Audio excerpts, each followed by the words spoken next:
war-saxaafadeed dowladda federaalka ah ee Soomaaliya iyadoo ka jawaabaysa war-saxaafadeed ka soo baxay dowladda Kenya 16 Febraayo 2019 waxa ay cadeynaysaa dowladda federaalka ah ee Soomaaliya waxay shacabka Soomaaliyeed u xaqiijinaysaa inay u taagan tahay ilaalinta madax-bannaanida qarannimada midnimada iyo wadajirka dhuleed iyo badeed ee Jamhuuriyadda Federaalka ah ee Soomaaliya.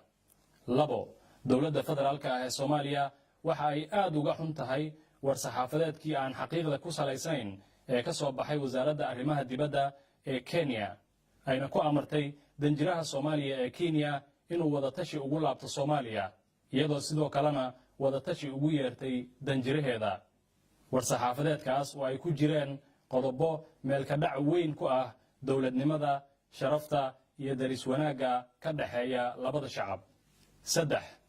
dowladda federaalka ah ee Soomaaliya waxay cadeynaysaa in khariidada shidaalka ee Soomaaliya ee lagu soo bandhigay shirkii London ay ku muujinaysay badda Soomaaliya isla markaasina aysan jirin wax xirmooyin blokis ah oo la xaraashay.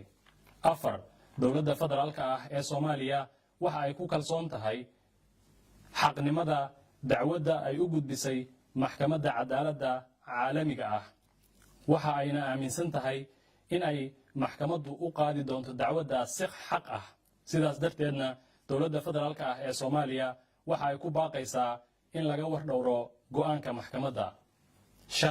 dowladda federaalka ah ee Soomaaliya iyada oo maraysa wadiiqooyinka diblomaasiyadeed ee caalamiga ah waxa ay dowladda Kenya la wadaagtay qoraal rasmi ah oo ay uga fal celinayso war-saxaafadeedka ka soo baxay wasaaraddeeda arrimaha dibadda.